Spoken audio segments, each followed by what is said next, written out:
Hello, ladies and gentlemen. Welcome back to our channel. Our happy face. Yes, Kalankaval. Yes. Kalankaval. Kalam Kavalalla, Kalankaval. Mammootty and Vinayakan star റോളോ അല്ലെങ്കിൽ main റോളിലോ അഭിനയിക്കുന്ന ഇതിൽ ആരെ main role എന്ന് ചോദിച്ചാൽ അത് കൺഫ്യൂഷനാണ് കേട്ടോ.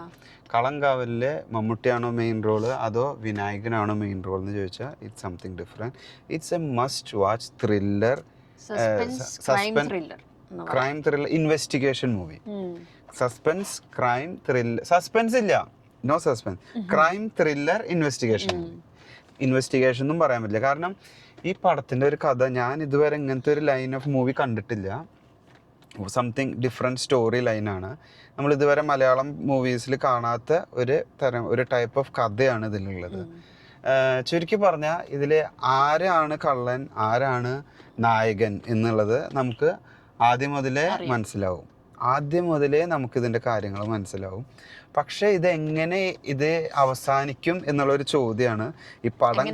കണ്ടുപിടിക്കും, അതെ അതെ അതെ, എങ്ങനെ കണ്ടുപിടിക്കും എന്നുള്ളതാണ് ഈ ഒരു പടത്തിന്റെ ആദ്യം മുതലേ ഉള്ള നമ്മുടെ ഒരു ചോദ്യം നിൽക്കുന്നുണ്ടാവും. അതെ അതെ അതെ, അതിലും നല്ല ട്വിസ്റ്റുകൾ ഉണ്ട് കേട്ടോ. നമ്മൾ ആരും വിചാരിക്കാത്ത പല ട്വിസ്റ്റുകളും പല ഗ്യാപ്പുകളിലും ഒരു കൊടുത്തിട്ടുണ്ട്. നമ്മൾ ഒരു ഹാഫ് ടൈം ആകുമ്പോൾ ഒരു ഗംഭീര സാധനം ഉണ്ട്. First half is like full suspense, പിന്നെ ഇന്റർവെല് വരുമ്പോ ഒരു ഇതുണ്ട്, ഒരു ഞെട്ടലുണ്ട്. ഇനി എങ്ങോട്ട് ഇനി ഇത് എവിടേക്കായി പോണേ എന്ന് തോന്നുന്ന ഒരു പടം അങ്ങനെ വന്ന് നിൽക്കും ഇന്റർവെല്ലില്. പിന്നെ വേറൊരു കാര്യം, എനിക്ക് തോന്നുന്നത് ഫസ്റ്റ് തന്നെ ഇത് സസ്പെൻസാ. പടത്തിന്റെ ഫസ്റ്റ് തന്നെ നിങ്ങൾ ആരും വിചാരിക്കാത്ത ഒരു സസ്പെൻസ് ആണ്. എന്തുകൊണ്ട് ഒരു ത്രില്ലർ മൂവി എന്ന് പറയുന്നത് നല്ലൊരു സസ്പെൻസ് ഒളിപ്പിച്ചു വെച്ചിട്ടുള്ള ഒരു വെറൈറ്റി കഥ, നല്ലൊരു നെഗറ്റീവ് റോളാ മമ്മൂട്ടി. Negative negative. പക്ഷെ ഇതിന്റെ ട്രെയിലറിൽ പറയുന്നതല്ല കേട്ടോ പടം. ട്രെയിലറിൽ നമ്മൾ കണ്ടു കഴിഞ്ഞാൽ ഒന്നും മനസ്സിലാവില്ല. അതല്ല പടം. നിങ്ങൾ പടം കാണുമ്പോഴാണ് അതിന്റെ ഒരു ഇത് മനസ്സിലാവുള്ളൂ. ഫസ്റ്റ് മുതലേ നമുക്ക് കഥ പോക്ക്, നമുക്ക് എങ്ങനെ ഇത് അവസാനിപ്പിക്കേണ്ടതെന്ന് നമുക്ക് ആദ്യം തന്നെ മനസ്സിലാവും. വില്ലനെ കൊല്ലണം, അങ്ങനെയാണ് നമ്മുടെ ഉള്ളിൽ വരെ പിടിക്കണം. പക്ഷെ അത് എങ്ങനെ എത്തിപ്പെടും എന്നുള്ളതാണ്, അതാണ് motive of the movie story എന്ന് അങ്ങനെ പറയാം. എന്തുകൊണ്ടും കാണേണ്ട ഒരു മൂവി തന്നെയാണ് വിനായകൻ ആൻഡ് മമ്മൂട്ടി. മമ്മൂട്ടി ഓൾസോ കുറെ നാള് കഴിഞ്ഞ് ഇങ്ങനത്തെ ഒരു റോള് വരുന്നത്. മമ്മൂട്ടി ഇപ്പൊ ഈയിടെയായിട്ട് കുറെ നെഗറ്റീവ് റോൾസ്, സസ്പെൻസ് റോള് പോലെ നെഗറ്റീവ് റോൾസ് വരുന്നത്. പിന്നെ ഈ പടത്തില് വേറെ മെയിൻ പറഞ്ഞ സ്ക്രീനിൽ ഒന്നെങ്കിൽ മമ്മൂട്ടി ഉണ്ടാവും അല്ലെങ്കിൽ വിനായകൻ ഉണ്ടാവും.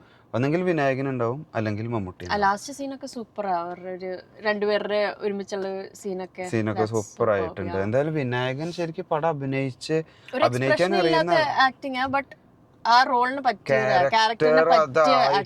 തന്നെ കൊണ്ടുപോകും. അത് വിനായകന്റെ കഴിവാണ്. അവന് നമുക്ക് പല രീതിയിലും ചിലർക്ക് ഇഷ്ടപ്പെടില്ല. അവന്റെ റിയൽ ലൈഫിലെ പല കഥകളും നമുക്ക് അങ്ങനത്തെ കഥകളുണ്ട്. Acting wise if we see definitely is an actor. നമ്മൾ ആക്ടിംഗ് കാണാൻ ഒരു മൂവിയിൽ പോകുന്നത്, ബട്ട് ഇറ്റ്സ് റിയലി ഗുഡ് എന്നും പറയാം, സംതിങ് ഡിഫറെന്റ് എന്നും പറയാം.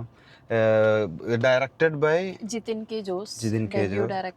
ഡെബ്യൂ എന്ന് പറയുന്നത് ഫസ്റ്റ് മൂവിയാണ്. അപ്പൊ അതില് ആള് ശരിക്ക് കാവൽ തെളിയിച്ചു who is and what he can do എന്നുള്ളത് കാണിച്ചിട്ടുണ്ട്. ഇനിയിപ്പോ കൂടുതൽ പറയാനൊന്നുമില്ല, എല്ലാരും തിയേറ്ററിൽ പോയി പടം കാണുക. ചെറിയൊരു ലെങ്ത് ഉണ്ട്, സെക്കൻഡ് ഹാഫ് കുറച്ചൊരു ലാഗിങ് ഫീൽ ചെയ്യും. പടം ചെറിയ പടം, പക്ഷെ എവിടെയോ ഒരു ഇത് ഡിലേ ചെയ്ത പോലെ തോന്നി. ഒത്തിരി ലോങ് ആയിട്ട് ഓരോ സീൻസ് ഒക്കെ ഫീൽ ചെയ്തു. ബട്ട് നമുക്ക് മൂവി വെറുക്കില്ല, ബോറടിക്കില്ല, ഒന്ന് ലാഗിങ് തോന്നുള്ളൂ. പിന്നെ ലാസ്റ്റ് ആവുമ്പോഴേക്കും നമുക്ക് അതാണ് അങ്ങനെ ആ ഒരു സാധനം വരും, കൈയടിച്ച് പോവും. കൈയടിക്കാനുള്ള ഒന്ന് രണ്ട്, കാരണം അതിലേക്ക് എത്തിപ്പെടുന്ന രീതികൾ നമ്മൾ കണക്ട് ചെയ്യിപ്പിക്കുമ്പോൾ നമ്മൾ കൈയടിച്ചു പോകും. അപ്പോ ഇനി ഇതിൽ വേറെ മ്യൂസിക് നല്ല രസം. എനിക്ക് ആ തുടരും മൂവിയുടെ ഒരു ഫീൽ കിട്ടി. അതിലുള്ള ഒരു ഹമ്മിങ്ങും ബാക്ക്ഗ്രൗണ്ട് ഒക്കെ അതിൽ പോകുന്നുണ്ട്. തുടരും മൂവിയുടെ ആ ഒരു BGM പോകുമ്പോ നല്ല ഫീൽ ഉണ്ട്. പിന്നെ കുറെ ഉണ്ട്, കുറെ നടിമാരുണ്ട്. ഫേമസ് ആയിട്ടുള്ള ഒരാളുടെ പേരാണ് പറഞ്ഞത്. പിന്നെ ആക്ട്രസ്മാരെ പറയാൻ അങ്ങനെ ഇല്ല. പിന്നെ ആക്ടർമാരിൽ പറയാനും കുറച്ച് ക്യാരക്ടേഴ്സ് ഉള്ളവരെ വെച്ചിട്ട് അവര് സപ്പോർട്ടിംഗ് ആക്ടേഴ്സ് ഉണ്ട്. Main is Mammootty and Vinayak. So hats off. It's a nice movie. എല്ലാവരും തിയേറ്ററിൽ പോയി കാണുക. വൺ ടൈം വാച്ച്, പക്ഷെ വൺ ടൈം വാച്ചേ ഉള്ളൂ, രണ്ടാമത് നമുക്ക് അങ്ങനെ കാണാൻ പറ്റില്ല, തോന്നില്ല. കാരണം അതിൽ ത്രില്ല് കഴിഞ്ഞു. ഇതിന്റെ ത്രില്ല് എന്താണ്, അതിന്റെ ട്വിസ്റ്റ് എന്നുള്ളത് മനസ്സിലായി. പിന്നെ അത് നമുക്കൊന്നും കാണാൻ പറ്റും. So it's a must watch movie എന്ന് പറയാം. വൺ ടൈം മൂവി ഉള്ളൂ, എല്ലാവരും പോയിട്ട് കാണുക. സംതിങ് ഡിഫറെന്റ് സ്റ്റോറി ലൈനാണ്. മലയാളം സിനിമയിൽ ഞാൻ ഇങ്ങനത്തെ ഒരു ലൈൻ കണ്ടിട്ടില്ല. All together it's a nice experience. So ഇനി ഒത്തിരി വീഡിയോ വലിച്ചു നീട്ടുന്നില്ല. Thanks for watching. See you next time. Bye. Like, share and subscribe our channel.